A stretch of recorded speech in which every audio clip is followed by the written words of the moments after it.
राधे राधे कृष्ण कन्हैया गोपाल प्यारो मुरली बजैया।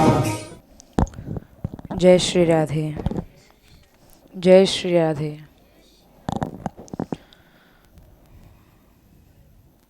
श्री राधा मानबेरी लाल एवं श्री श्री बाबा महाराज के श्री चरणों में बारंबार प्रणाम।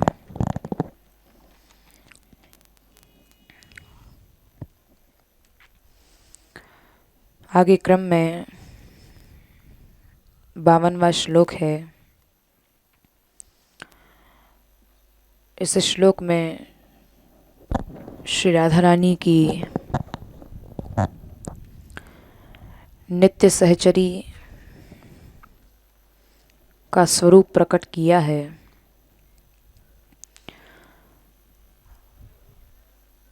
और साधक भाव से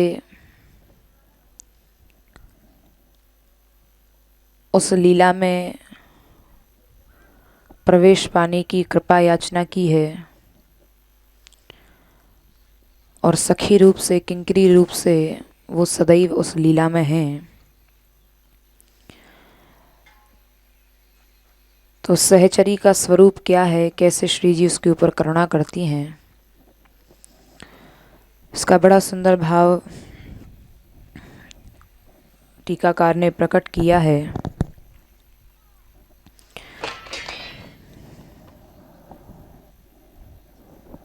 क्या हुआ? दुकूलम विभ्राणामथ कुछ तटे कंचुक पटम प्रसादम स्वामिन्याः स्वकरतल दत्तम प्रणयतः स्थितां नित्यं पार्श्वे विविध परिचर्यैक चतुरां किशोरी मात्मानं किमिह सुकुमारीं नुकुलये। सामनी श्री राधा रानी के द्वारा स्वयं श्री राधा रानी ने अपने कर कमलों से दी हुई प्रसादी, जो उनकी ओढ़नी है, और चोली धारण कर मैं निश्चित अपने आप को ऐसी सेविका के रूप में अनुभव करूंगी जो अनेक सेवाओं में पूर्ण दक्ष व आपके नित्य निकट है। अनेक प्रकार की सेवाओं में एकमात्र चतुर सुकुमारी किशोरी के रूप में मैं क्या श्री वृंदावन में अपने आप को पाऊंगी, ऐसी ग्रंथकार भावना कर रहे हैं। इसका तात्पर्य ये है कि मैं अपने आप को सखी वेश में, सखी वेश होने के साथ साथ सुकुमारी किशोरी के रूप में क्या कभी देखूंगी। यहाँ सखी अपने आप को भी स्वयं सुकुमारी और किशोरी कह रही हैं। इसका आगे टीकाकार भाव प्रकट करेंगे कि श्री राधा रानी तो सुकुमारी हैं ही, वो तो नित्य किशोरी हैं, लेकिन वो सखी अपने आप को नित्य सुकुमारी किशोरी क्यों कह रही है? तो ये कैसी किशोरी है जो श्री राधा रानी के द्वारा प्रदत्त, श्री राधा रानी के द्वारा दिए हुए दुकूल यानी उनका जो वस्त्र है, बड़ा रेशमी वस्त्र है, बड़ा कोमल वस्त्र है, जिस वस्त्र को श्री जी धारण करती हैं। तो दुकूल धारण करती है ये किशोरी। अथवा सिद्ध अवस्था के पक्ष में कहते हैं कि पहले प्रेम के अंक जो गदगद आदि हैं, कहने पर श्री सखी ने अपने प्रेम की व्यवस्था कही है। तब प्रिया जी ने प्रेम से प्रसन्न होकर वह अपना प्रसाद दुकूल आदि के रूप में दिया है। अर्थात उस सखी की ऐसी प्रेम की अवस्था है, ऐसा श्री राधा रानी के प्रति स्नेह है कि जब उसके स्वरूप को देखा श्री जी ने कि ये तो सेवा में इतनी संलग्न हो गई है कि मेरी सेवा के आगे इसको अपने शरीर की वस्त्र आदि का भी भान नहीं है। तो जब श्री जी के सामने इसके सेवक रूप जब प्रकट हुआ है कि कैसा सेवा का भाव, तो स्वयं श्री राधा रानी उससे प्रसन्न हो गई। और अपना स्वयं का, अपना निज वस्त्र, अपना स्वयं का जो ओढ़नी है, जो दुकूल है, जो श्री राधा रानी धारण करके रखती हैं, उसको स्वयं ही श्री राधा रानी ने प्रसाद रूप में उस सखी को दिया है। तो तब उसको धारण करके परम हर्ष से नित्य प्रसन्नता या प्रसाद के प्राप्त होने पर यहाँ सखी अपनी कृपा पात्रता का वर्णन कर रही है कि कैसी कृपा है मुझ इस दासी के ऊपर श्री जी की, कि स्वयं श्री जी अपने निज वस्त्र को उतारकर मुझे दे रही हैं। यहाँ इस श्लोक में जो नु शब्द का प्रयोग किया गया है, किशोरी मात्मानम किमिह सुकुमारीम नु कलये, नु यह शब्द विकल्प में प्रयोग किया जाता है, यानी हर्ष जनित यह जो बात कह रही है सखी, ये हर्ष जनित संभ्रम उतावलेपन में कह रही है, क्योंकि जहाँ श्री जी की कृपा प्राप्त हो जाए तो वह उतावलापन कहीं रुक सकता है हृदय का। तो ऐसी जब कृपा श्री जी की प्राप्त हुई है तो ये हर्ष जनित बड़े हर्ष उल्लास से कह रही है। और ये कैसे, किस समय में यह लीला हुई है, मैं एकांत वृंदावन में अपने आप को अर्थात संधिगत अंतरंग हित रूप को अपने स्वामी के प्रसाद भूत दुकूल वस्त्र धारण किए हुए, यह जो भावना की जा रही है यह भी साधक रूप से की जा रही है। क्या मैं ऐसा कभी होंगी? क्या मुझे ऐसी कृपा कभी प्राप्त होगी? कैसी कृपा कि स्वामिनी श्री राधा रानी जो अपने प्रसाद भूत दुकूल वस्त्र को धारण किए हुए हैं तथा कुछ तट में कंचुक पट को भी अपने प्रसाद के रूप में धारण किए हुए हैं, और मैं नित्य पास में ठहरी हुई अनेक प्रकार की सेवाओं में एकमात्र चतुर किशोर अवस्था वाली सुकुमार सहचरी के रूप में क्या मैं कभी देखूंगी? ये यहाँ इस भाव को साधक भाव में प्रकट किया गया है, अभी साधक के रूप में है।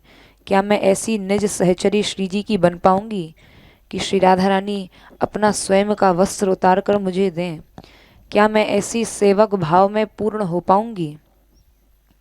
यद्यपि यहाँ पर साधक भाव से कहा गया है, लेकिन वह सखी जो है वह नित्य ही श्री राधा रानी के नित्य लीला की दृष्टि से देखा जाए तो वह नित्य ही श्री राधा रानी की सेवा में है।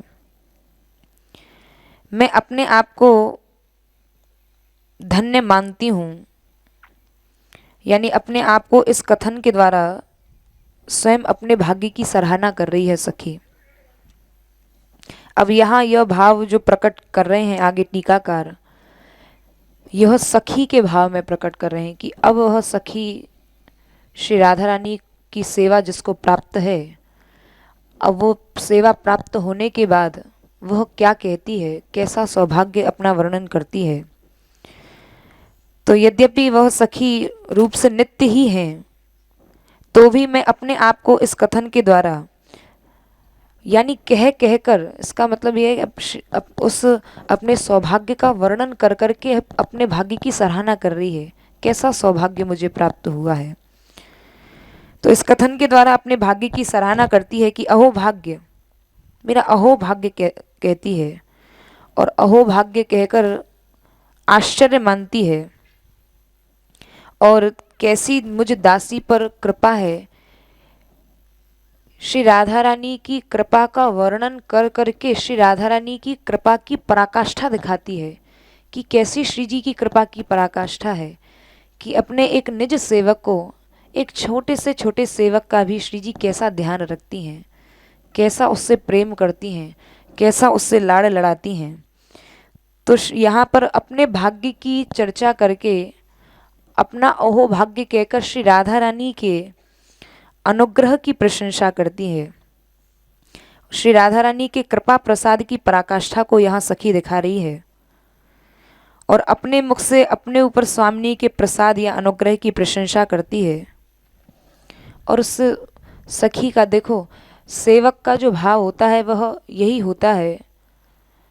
सेवक का भाव परिपूर्ण कब होता है कि हमारा जो सेव्य है, हमारे द्वारा की गई प्रत्येक क्रिया, प्रत्येक वचन के द्वारा हमारा सेव्य प्रसन्न हो। अब यहाँ जो दासी है, श्री जी की जो सखी है, वह श्री राधा रानी की प्रशंसा यानी अपनी कृपा, अपने ऊपर कृपा जो है, उसके ऊपर जो कृपा है श्री राधा रानी की, उसकी प्रशंसा करने के बहाने श्री राधा रानी की प्रशंसा कर रही है। और वो अपनी प्रशंसा क्यों कर रही है? जिससे श्री जी प्रसन्न हो, इसलिए वह अपनी प्रशंसा कर रही है कि ऐसी कृपा मुझे प्राप्त है। तो उनको सुख पहुंचाने के लिए ही उनकी सेवा करने का यह भाव प्रकट होता है कि बड़ी तल्लीनता से, ऐसे ही वर्णन नहीं कर रही, बड़े तल्लीन भाव से वर्णन कर रही है। श्री जी की एक एक कृपा का वर्णन कर रही है सखी। और यह भी सूचित होता है कि वे जब प्रसन्न हों तभी यह हर्ष की परम अवधि प्राप्त होती है। श्री राधा रानी के बिना प्रसन्न हुए तो हृदय में हर्ष भी उत्पन्न नहीं हो सकता है। ये हर्ष की परम परम अवधि श्री राधा रानी के प्रसन्नता से प्राप्त हो सकती है। तो यहाँ सखी के इस भाव को देखकर इसके द्वारा स्वामिनी पर अपनी और अपने पर स्वामिनी की पूर्ण ममता प्रकट होती हुई दिखाई दे रही है। अर्थात इस कथन से यह पता पड़ रहा है, जितनी प्रशंसा यह सखी कर रही है श्री राधा रानी की कृपा की, इससे दिखता है, यह दर्शाता है यह भाव कि श्री राधा रानी के ऊपर उस सखी की कितनी ममता है और श्री राधा रानी की उस सखी के ऊपर कितनी ममता है। परस्पर दोनों एक दूसरे से कितना स्नेह रखते हैं। और ये सखी का जो स्वरूप है, जो निज सहचरी है श्री जी की, वह कह रही है कि जो श्री राधा रानी में ममता का भाव प्रकट हो रहा है, उस ममता में भी केवल हमारी सेवा के आग्रह से ही उत्पन्न करुणा के कारण ही स्वामिनी हम पर कृपा नहीं है। ऐसा नहीं समझना चाहिए कि हम श्री जी से प्रेम कर रहे हैं, हमारा ममता का भाव है, तभी श्री जी के अंदर वह ममता का भाव प्रकट हो रहा है। बोले नहीं, श्री राधा रानी का तो सहज स्वभाव है ममता करने का, करुणा करने का सहज स्वभाव है। लेकिन यहाँ पर मेरे प्रति जो विशेष ममता का भाव है ना श्री जी का, वो इसलिए है कि मैं प्रीति से, जो बचपन से सखी भाव के कारण मेरे प्रति परम स्नेह है श्री जी का। क्योंकि जब से श्री जी के साथ मैं रही हूँ, एकदम बाल्य अवस्था से हम दोनों साथ में ही परस्पर एक दूसरे के साथ बाल्यकाल की लीला करके बड़े हुए हैं, तो मेरे प्रति तो कुछ ऐसा लगता है श्री जी का कुछ विशेष स्नेह है। और उसी समय सामने ही, न कि प्रभुतावश, ऐसा नहीं मानना चाहिए कि कोई विशेष प्रभुता के कारण या विशेष मैंने कुछ ऐसा कार्य किया कि श्री जी का ममता प्रकट हुई उनकी, नहीं, उनका सहज स्वभाव है। और यहाँ पर जो श्री राधा रानी ने मुझे यह जो दुकूल वस्त्र की चर्चा है, दुकूलम विभ्राणामात कुछ तटे कंचुक पटम प्रसादम स्वामिन्याः स्वकर तल दत्तम प्रणयतः, उसी समय सामने ही, न कि प्रभुतावश, श्री राधा रानी की ऐसी ममता उस सखी के प्रति प्रकट हुई। उस ममता का स्वरूप का दर्शन करके वह सखी कह रही है, उससे उसी समय सामने ही मैं देख रही हूँ कि मेरे सामने श्री जी विराजी हुई हैं और श्री राधा रानी का ऐश्वर्य, श्री राधा रानी का वैभव, उनके सेवा में न जाने कितनी कितनी अनंतानंत सखियां हैं, लेकिन मेरे ऊपर कुछ ऐसी विशेष कृपा है कि किसी सखी के हाथ से नहीं, बल्कि स्वयं अत्यंत अंतरंग मानकर मुझे अपने ही कर कमलों से, अपने ही हाथों से मेरे हाथों में प्रसाद दिया श्री राधा रानी ने। ऐसी ममता, ऐसी सुंदर ममता प्रकट की है। प्रसादम स्वामिन्या स्वर कल दत्तम प्रणयतः, स्वयं अपने हाथों से श्री राधा रानी ने वह प्रसाद दिया और कहा, ले सखी तू यह पहन ले। तब मैंने भी दासी भाव के अनुकूल, श्री स्वामिनी जो मुझे ऐसी कृपा प्रदान कर रही हैं, मैंने भी हाथ जोड़कर उसी दास भाव से श्री राधा रानी के हाथ से और सिर झुकाकर श्री राधा रानी से उस प्रसाद को ग्रहण किया है और तुरंत तत्क्षण पहन लिया कि ऐसा सौभाग्य मुझे प्राप्त हुआ, ऐसी करुणा श्री जी की प्राप्त हुई कि स्वयं श्री राधा रानी अपने हाथों से ही अपना निज वस्त्र दुकूल दे रही हैं। यहाँ पर जो यह प्रसाद शब्द कहा गया है, प्रसादम स्वामिन्यः स्वकरतल दत्तम प्रणयतः, यहाँ पर वस्त्रों को भी प्रसाद कहने का तात्पर्य यह है, यहाँ प्रसाद का अर्थात कोई भोजन या कोई खाने की वस्तु ही नहीं। यहाँ पर वस्त्रों को भी प्रसाद कहने का तात्पर्य यह है कि जो श्री राधा रानी का दुकूल है, जो ओढ़नी है, जो एकदम कोमल कोमल रेशमी वस्त्र है और जो कंचुक है, यह श्री राधा रानी ने, ऐसा नहीं है कि कोई नवीन वस्त्र दिया, नहीं, श्री राधा रानी का धारण किया हुआ, जो श्री राधा रानी ने प्रसादी बना दिया है, ऐसा वो वस्त्र। और यह वस्त्र जो है, जो श्री राधा रानी ने दिया है उस सखी को, यह किसी लीला का भान कराता है, साधारण वस्त्र नहीं है। जो श्री स्वामिनी जी के विग्रह के अंगराग की परिमल, जो अंगराग श्री राधा रानी ने लगाया हुआ है, साधारण अंगराग नहीं, जो चंदन आदि में घिसा हुआ है, परिमल, और परिमल जनित सुगंध के कारण, बड़ी ही सुगंधी है उस अंगराग में, और परिमल जनित सुगंध के कारण उस समय के विलास भावों का उद्दीपन करने वाला है और रसाधायक है। उन वस्त्रों में ऐसी सुगंध श्री राधा रानी के श्री अंग के स्पर्श होने से आ रही है कि इस सुगंध से अनेकानेक लीलाएं मेरे हृदय में स्फुरित हो रही हैं कि श्री राधा रानी ने ये वस्त्र उस लीला काल में पहना है, श्री राधा रानी ने इस वस्त्र को धारण करके यह लीला की है। तो ये कोई साधारण वस्त्र नहीं है, श्री राधा रानी के श्री अंग का स्पर्श होते ही यह अनेकानेक लीलाओं का उद्दीपन करने वाला यह वस्त्र है।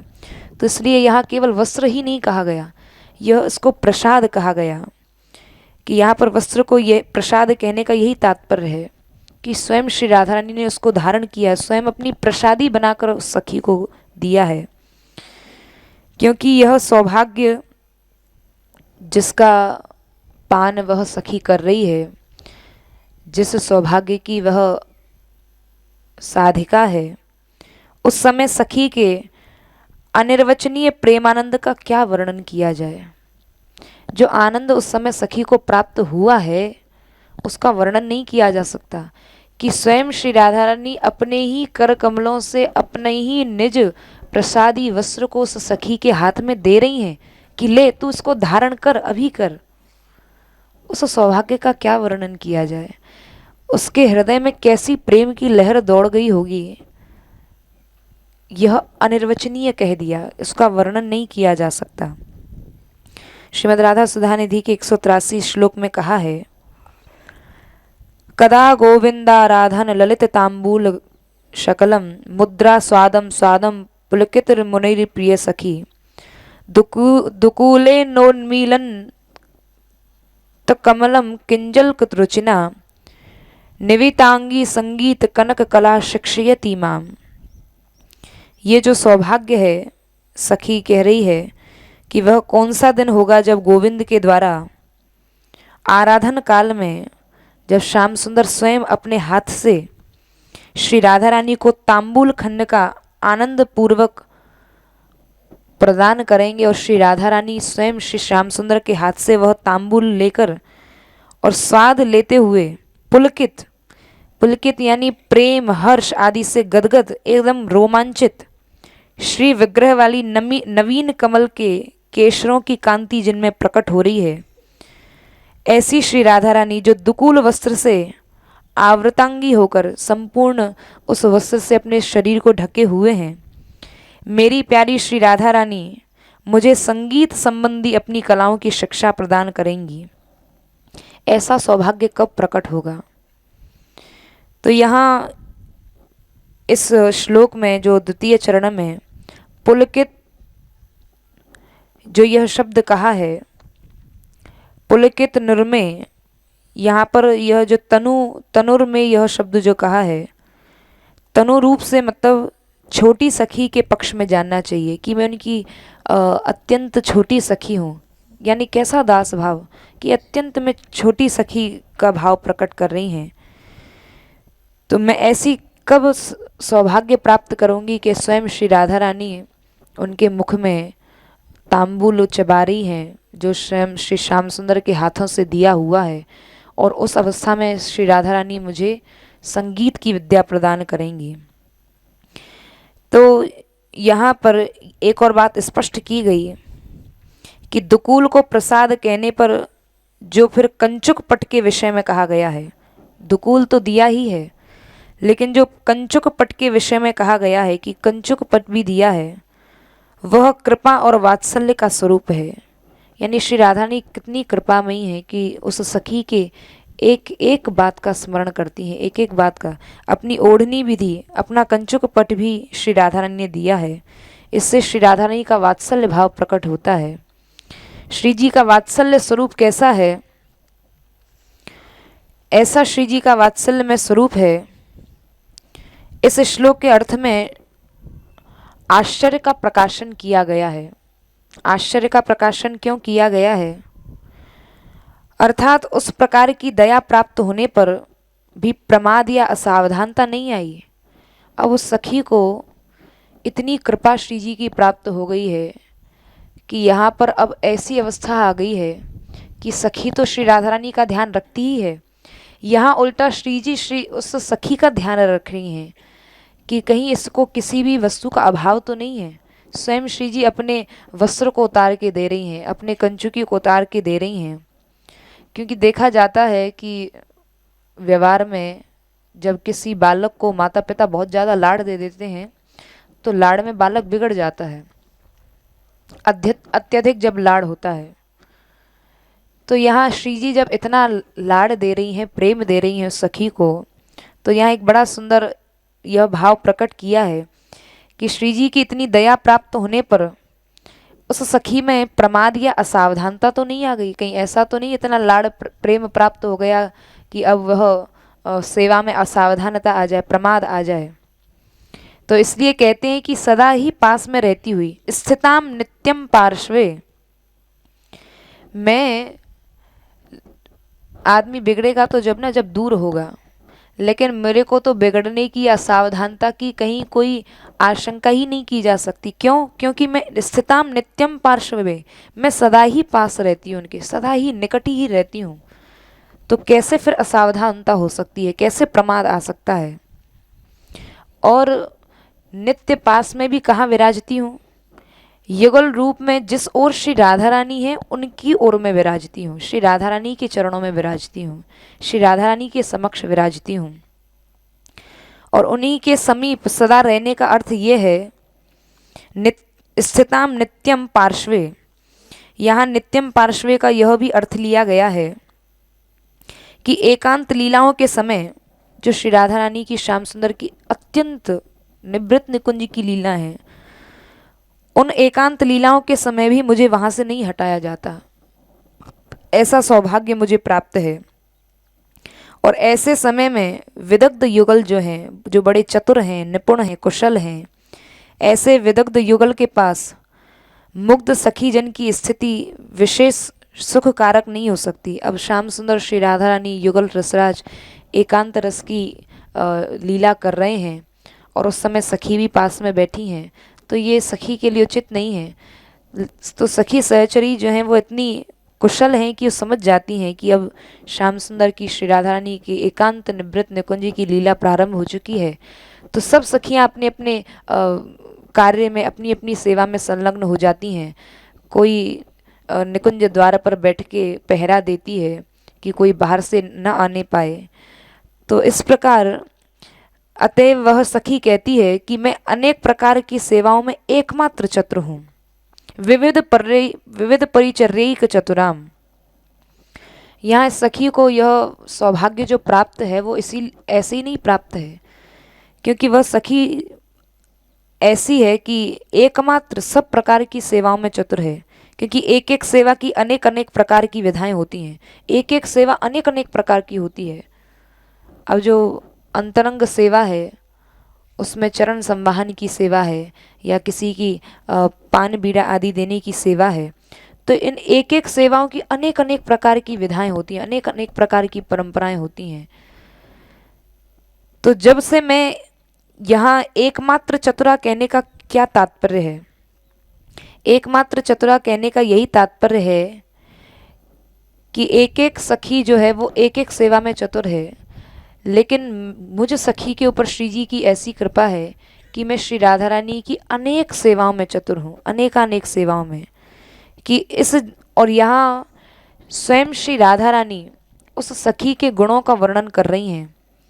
स्वयं यह कहने का तात्पर्य है कि इस जैसी सेवा विशारद दूसरी नहीं है। इन सेवाओं का वर्णन स्वयं श्री राधा रानी ने अपने मुख से किया है कि भाई इस सखी जैसा सेवा विशारद कोई दूसरी नहीं है। श्री स्वामिनी के मुख से कृपा पूर्वक कहे हुए इस वाक्य को सुनकर स्वयं सखी, वह सखी अपने मुख से फिर उन सेवाओं का वर्णन कर रही है। पहले श्री राधा रानी ने उस सखी की सेवा का और उसकी सेवा की चतुरता का वर्णन किया, फिर श्री राधा रानी के मुख से निकले हुए उन वचनों को दोहराकर मन में प्रेम भरकर स्वयं अपनी सेवाओं का ही वर्णन वह सखी कर रही है।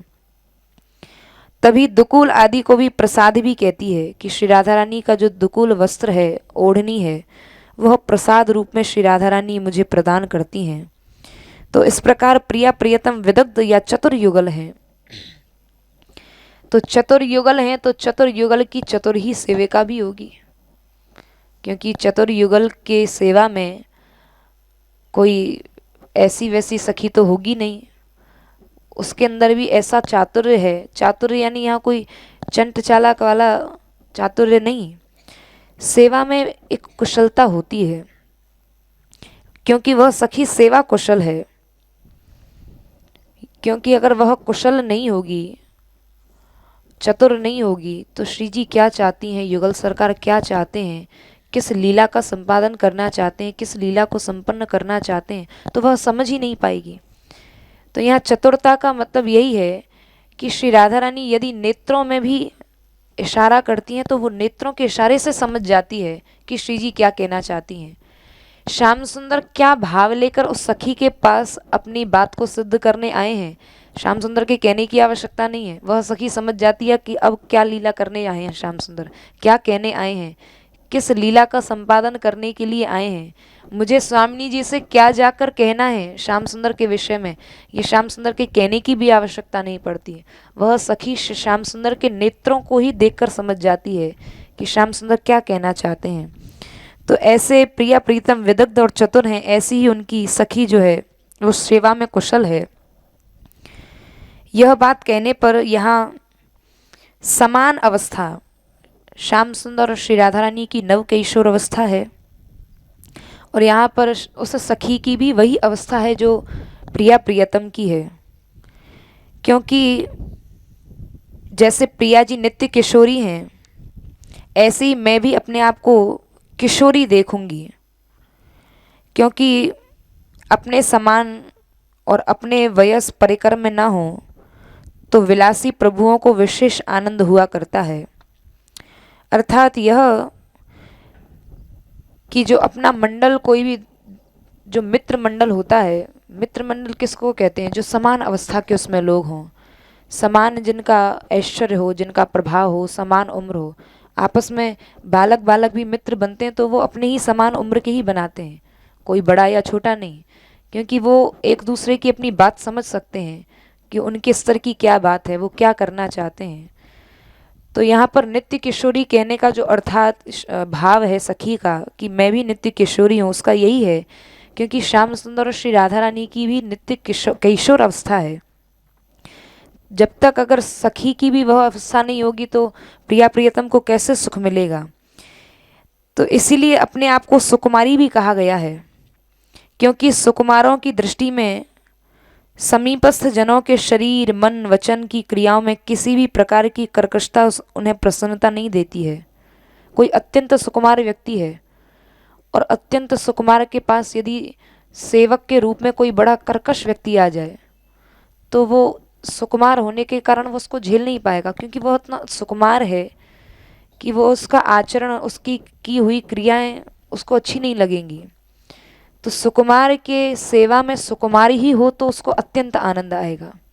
तो यहाँ किशोरी कहने का अर्थ यह था कि श्याम सुंदर प्रिया प्रियतम जो है नित्य नव किशोर अवस्था है, और यहाँ पर सखी जो है अपने आप को सुकुमार भी कह रही है। क्यों? क्योंकि श्री राधा रानी अत्यंत सुकुमारी हैं। तो सुकुमार के समीप सुकुमार ही रहेगा तो लीला में और भी आनंद आएगा।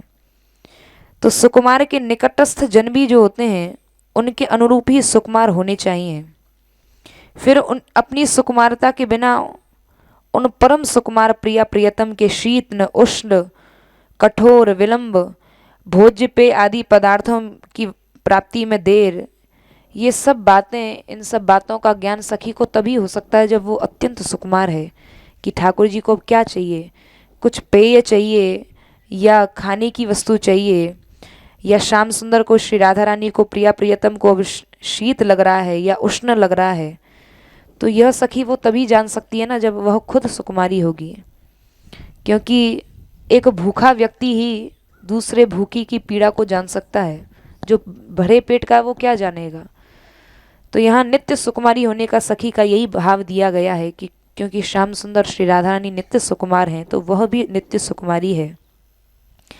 अपने साधारणीकरण के बिना मर्मज्ञ न होने के कारण सेवा में असावधानता भी हो सकती है।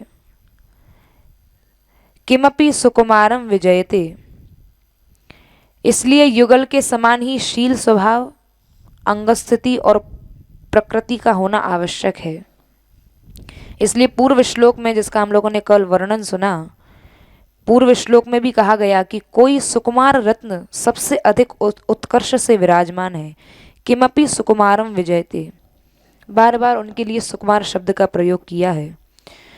तो यहाँ पर किशोरी कहने का यह भी तात्पर्य है कि श्याम सुंदर और श्री राधा रानी प्रिया प्रियतम को कौतुक में ही मनोह प्रसाद प्राप्त हो सकता है। जब अपनी नित्य संगनी भी समान अवस्था की ही हैं और तभी उस प्रकार के कौतुक के, उस प्रकार की लीला का उमड़ पड़ना संभव होगा। यानी उस नित्य निकुंज में, निवृत्त निकुंज में श्याम सुंदर की भी नवकिशोर अवस्था है, श्री राधा रानी की भी नवकिशोर अवस्था है, सखी वृंदों की भी नवकिशोर अवस्था है। जब एक ही अवस्था है तब वह अत्यंत कौतुकमयी लीलाएं प्रकट होती हैं, एक सी लीलाएं वहाँ उस निकुंज में प्रकट होती हैं। तो समान अवस्था होने से नई नई प्रकार की लीलाएं भी करके दिखाई जाएंगी, ऐसा यहाँ भाव प्रकट किया गया है। और एक और बात कही कि प्रसाद के दुकूल और कंचुक आदि का देना भी समान अवस्था के बिना संगत नहीं बैठता है। देखो बड़ा सुंदर भाव यहाँ टीकाकार ने प्रकट किया है कि अगर यदि वह सखी जो है वह यदि समान अवस्था की नहीं होगी, यानी श्री राधा रानी की जो नित्य नवकिशोर अवस्था है, अगर उसी अवस्था की वह सखी नहीं होगी तो अभी यहाँ जो इस श्लोक के द्वितीय चरण में जो कहा है, प्रसादम स्वामिन्याः स्वकरल दत्तम प्रणयतः, प्रसाद के रूप में क्या दिया, दुकूलम विभ्राणामथ कुछ तटे कंचुक पटम। यहाँ जो श्री राधा रानी ने अपना स्वयं निज का दुकूल वस्त्र और कंचुकी दी है, तो यहाँ पर यदि वह सखी श्री राधा रानी की अवस्था की नहीं होगी तो श्री राधा रानी ने जो प्रसादी वस्त्र दिया है वह सखी के परिमाण का नहीं हो पाएगा। यानी श्री राधा रानी ने अपना वस्त्र दिया है, अपना उत्तरीय वस्त्र दिया है, अपनी प्रसादी दी है। इससे यह पता पड़ता है कि जैसा श्री राधा रानी का स्वरूप है, जैसी श्री राधा रानी की नवकिशोर अवस्था है, तभी तो श्री राधा रानी ने वो वस्त्र दिया। अगर वह, क्योंकि असमान अवस्था वाली सखी के शरीर में तो वो दुकूल वस्त्र आदि पूरे आ ही नहीं पाएंगे, वो पूरे फिट ही नहीं हो पाएंगे। यानी इससे यह प्रकट होता है कि जो श्री राधा रानी की अवस्था है वही उस सखी की भी है। तो इंगित अवस्था जनित स्वभावों और तात्कालिक आवश्यकताओं का तो समान अवस्था के बिना ध्यान ही नहीं आ सकता। श्री राधा रानी यह देखती हैं कि इसको क्या आवश्यकता है इस समय, वैसी ही आवश्यकताओं को पूर्ण श्री जी करती हैं। और ये सब बातें सोचकर अपने आप को भी किशोरी कहा गया है। इसलिए पूर्व श्लोक में श्री राधा को नवकिशोर मधुर बताया गया है। और वो सखी जो है स्थिताम नित्यम पार्श्वे, नित्य पास में ही ठहरी हुई है। यह कहने का तात्पर्य है कि नित्य पास रहे बिना सेव्य के इंगितों और पहले क्या हुआ, अब क्या होना है, आगे क्या होगा, इनका ज्ञान नहीं हो सकता है। सेवक उसी को कहा जाता है जो नित्य सेवा में रहे, उसको सब पता रहे कि अब हमारे सेव्य को क्या चाहिए, आगे क्या चाहिए होगा, आगे क्या लीला होने वाली है। तो नित्य पास में ठहरी हुई है, इससे यह पता पड़ता है कि वो सब लीलाओं को जानती है। श्री जी भविष्य में क्या चाहती हैं, आगे किस लीला का संपादन करना चाहती हैं, यह सब उस सखी को पता है। क्योंकि यदि ऐसी चतुराई नहीं होगी, यहाँ चतुर कहने का तात्पर्य यही है, वो सेवा में इतनी चतुर है कि सब उसको पता है श्री जी के भावों के विषय में। यदि इन विषयों का ज्ञान नहीं होगा तो सेवा में चतुरता नहीं प्रकट हो पाएगी।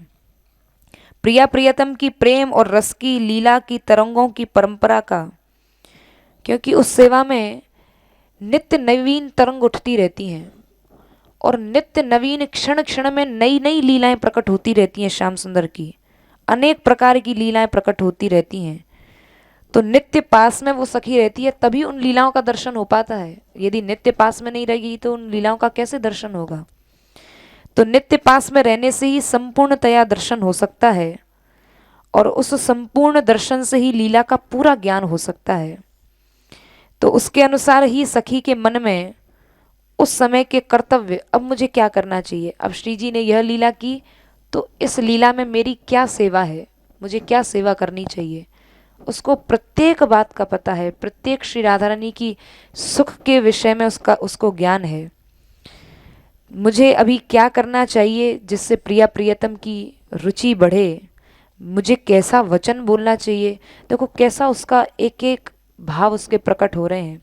जैसी जैसी लीला कर रही है वैसे वैसे ही शब्द बोल रही है कि मेरे इस समय शब्द बोलने से प्रिया प्रियतम के हृदय में प्रेम जागृत हो, वही शब्द बोलेगी, वही वाक्य बोलेगी जो प्रिया प्रीतम की रुचि बढ़ाने वाले हों। ऐसे वचन बोलती है। इसलिए कहा स्थिताम नित्यम पार्श्वे, इसलिए नित्य पास में रहने वाली यह सखी है। दुकूल कंचुक आदि का प्रसाद जो शब्द कहा गया है कि श्री राधा रानी ने जो दुकूल कंचुक आदि वस्त्र दिए हैं वो बड़े प्रणय प्रेम के साथ दिया गया है। इससे यह स्पष्ट होता है कि यह कहने से स्वामिनी के धाम के अति वैभवशाली होने का यहाँ नित्य अद्भुत और अखंडित वस्त्र भूषण आदि धारण किए जाते हैं।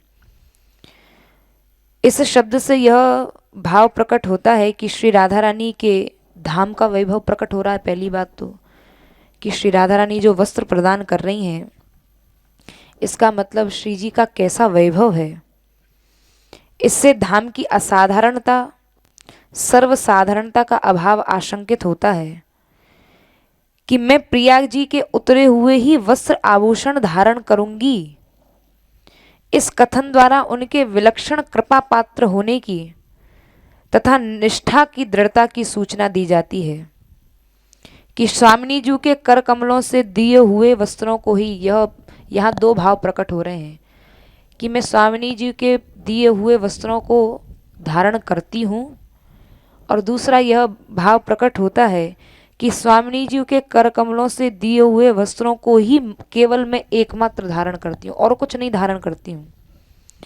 अनेक प्रकार की सेवाओं में परम आविष्ट रहने के कारण अब श्री जी क्यों इतना ध्यान रखती हैं उस सखी का, क्योंकि वह सखी श्री राधा रानी के प्रिया प्रियतम के सुबह से संध्या तक सेवा में ऐसी संलग्न रहती है कि सेवा में उसको आत्मविस्मृति हो जाती है कि मैं क्या हूँ, मेरा स्वरूप क्या है, मुझे क्या धारण करना चाहिए, क्या नहीं धारण करना चाहिए। सेवा में ऐसी आत्मविस्मृति हो जाती है कि जब श्री जी देखती हैं कि ये तो ऐसी सेवा में तल्लीन है कि अनेकानेक सेवाओं की विधाओं को जानती है, फिर उन सभी को सेवाओं को पूर्ण करने में ही यह लगी रहती है। तो स्वयं श्री राधा रानी जब देखती हैं कि ये अनेक प्रकार की सेवाओं में आविष्ट है, फिर स्वयं श्री राधा रानी अपने वस्त्र आभूषण आदि की स्मृति कराते हुए स्वयं श्री राधा रानी अपने ही उत्तरीय वस्त्र को प्रदान करती हैं। अरे सखी, तू इतनी देर से इस सेवा में संलग्न है, तुझे यह भी भान नहीं है कि तुझे क्या धारण करना चाहिए, क्या नहीं धारण करना चाहिए। और स्वयं श्री स्वामिनी जी स्मरण कराती हैं। क्या स्मरण कराती हैं? कि अरे अब तो शीत ऋतु आ गई, अब शीत ऋतु के वस्त्र पहन, अब तो उष्ण काल के वस्त्र क्यों पहन रही है। तो सेवा में उसको ऐसी आत्मविस्मृति हो जाती है कि अब कौन सी ऋतु आ गई, उस ऋतु के अनुसार मुझे कौन से वस्त्र धारण करने चाहिए वह भी वह भूल जाती है। तब उस स्थिति में स्वयं श्री जी उसको स्मरण कराती हैं, अब यह ऋतु आ गई है, चल अब इस वस्त्र को धारण कर। तो ऋतु के अनुरूप लीला श्रृंगार आदि के समान श्री जी धारण कराती हैं और मुझे आज्ञा देती हैं, यह वस्त्र आभूषण धारण कर। कौन से वस्त्र आभूषण? ऐसा नहीं कि कोई नए वस्त्र दे दिए, नहीं, स्वयं श्री जी अपने वस्त्रों को उतार कर दे देती हैं कि चल तू यह धारण कर। ऐसा जानकर जब स्वयं कृपा करके मुझे देती हैं तभी मैं उन वस्त्रों को धारण करती हूँ। इस प्रकार का सेवा आवेश दिखाया गया जिसमें स्वयं आत्मविस्मृति हो गई। दुकूल और कंचुक पट आदि को धारण करती हुई इस प्रकार इस कथन में वर्तमान के द्वारा नित्य प्रसाद धारण करना कहा गया है। यानी नित्य प्रसाद धारण करने का मतलब यह है कि ऐसा नहीं कि कभी कभी श्री जी देती हैं, बोले नहीं, मेरे शरीर पे जो वस्त्र है वो श्री राधा रानी का उत्तरीय ही है, मैंने कोई नया कोरा वस्त्र आज तक पहना नहीं है, जो श्री जी ने मुझे प्रदान किया है वही मैंने आज तक धारण किया है। क्योंकि बाल्यकाल से उनके साथ ही रही हूँ, श्री जी की विशेष करुणा विशेष कृपा मुझे प्राप्त होती रही है। जो जो उन्होंने वस्त्र दिया है बाल्यकाल से अब तक मैं वही धारण करती आई हूँ। और प्रसाद का अर्थ यहाँ प्रसाद शब्द से अन्य वस्तुएं भी लगा लेनी चाहिए, चाहे वो पुष्पमाला है, चाहे वो तांबूल है, गंध है, इत्र फुलेल है, भूषण है, उच्छिष्ट है, भोजन है। प्रसाद का मतलब श्री जी के ही द्वारा लालित पालित वह सखी है, श्री जी का ही उच्छिष्ट पाती है, श्री जी के द्वारा दिए हुई आभूषण पहनती है, श्री जी के द्वारा प्रदत्त ही वह वस्त्र धारण करती है। यानी श्री जी जब तक न दें तब तक वह कुछ ग्रहण ही नहीं करती है। ऐसी श्री राधा रानी की वह नित्य अंतरंग सखी है। तो इस प्रकार सिद्ध अवस्था में अनुभव के रूप में वह सखी अनुभव के अनुरूप सखी का स्वरूप धारण करूंगी यह विचारती है अथवा देखती है। अथवा यहाँ पर साधक अवस्था में प्रेम पूर्वक अंग देखकर अपने पास रहने की योग्यता के लिए दुकूल कंचुकी आदि को प्रसाद मुझे दे दिया है। यहाँ पर प्रारंभ में पहले तो साधक भाव से इस भाव की प्राप्ति हो ऐसा साधक भाव से कामना की गई है, और सखी भाव से यह सेवा मुझे प्राप्त होती रहे ऐसा दिखाया गया है। तो यहाँ यह जो शब्द कहा गया है अंतिम पंक्ति में कि किशोरी मात्मानम किमिहि सुकुमारीम नुकलये, ऐसी वो श्री राधा रानी जो कैसी हैं, जो परम आत्म स्वरूपा हैं।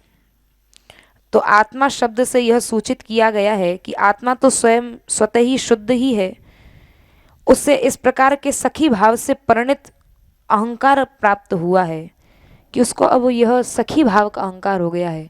यहाँ निकुंज में जो सखी भाव का अहंकार है वो भी गलत नहीं होता है, यहाँ यह सखी भाव का अहंकार भी श्री राधा रानी की सेवा में बार बार श्री जी की सेवा करने के लिए उत्साहित करता है। तो मैं ऐसा कब अनुभव करूंगी यह जानना चाहिए। यह सखी भाव भावनात्मक है। यहाँ जो सखी भाव की कामना की जा रही है ये भावनात्मक है, मायक नहीं है, साधारण नहीं है। जैसा कि आगे भी कहेंगे कि अपने शरीर में स्थित नेत्र आदि की तेजो रूप निकुंज में ही भावना करता हुआ, वैसे ही उचित दिव्य और कोमल निज देह को कब देखूंगा। यह भाव प्रकट करते हुए साधक जन को शिक्षा देने के लिए कहा गया है कि साधक जो हैं वो इस भाव की कामना करें, और वैसे तो सखी जो है वो सदैव इस भाव में सदैव निमग्न है ही, और श्री जी की विशेष कृपा उसे प्राप्त है। ऐसी उस सखी का स्वरूप का वर्णन किया है जिस सखी का स्वयं श्री राधा रानी ध्यान रखती हैं और अपने निज वस्त्र, अपने निज कंचक और दुकूल आदि को स्वयं श्री राधा रानी प्रदान करती हैं। तो ऐसे उस सखी के सौभाग्य का यहाँ वर्णन किया है। जय श्री राधे। जय श्री राधे। ये श्लोक साधक से सिद्ध अवस्था तक सब बताता है। जब मनुष्य साधन करता है तो भगवान ने कहा योगक्षेम वहाम्यहम्, मैं योगक्षेम धारण करता हूँ। उस समय से और अब तक सिद्ध स्वरूप में वो दिखाता है कि श्री जी अपने वस्त्रों को उतार के दे देते हैं। हम लोग यहाँ साधन करने आए हैं और ऐसा जब समझेंगे योगक्षेम धारण करते हैं जब भी शरणागति पूर्ण होगी। और हम अनुभव करते हैं हमारी यात्रा चलती है, न इसमें चंदा है, न कोई चिट्ठा है, न किसी से मांगना है, न कुछ है। वो सब श्री जी पालन कर रही हैं, स्पष्ट है। ये प्रत्यक्ष उदाहरण है। इसीलिए इस यात्रा का सम्मान है। इस यात्रा को जितना अब कोरोना के समय में सुविधा मिली है, किसी यात्रा को नहीं मिली है। इस्कॉन के यात्रा को 5 आदमियों की परमिशन मिली है और इस मान मंदिर की यात्रा में कई सौ आदमी हैं। कल हम देख के आए हैं। ये वात्सल्य की पराकाष्ठा है। इसका कारण है जो अनुभव 17वां श्लोक में आया है, वैदग्ध सिंधु राग रसाई के सिंधु, वात्सल्य सिंधु, रति सांद्र कृपाई के सिंधु, लावण सिंधु, अमृत छवि रूप सिंधु, श्री राधिका स्फुरत में हृदय केली सिंधु। कृपाई के सिंधु, वात्सल्य सिंधु, ये सब यहाँ घटित हो रहे हैं। जय श्री राधे।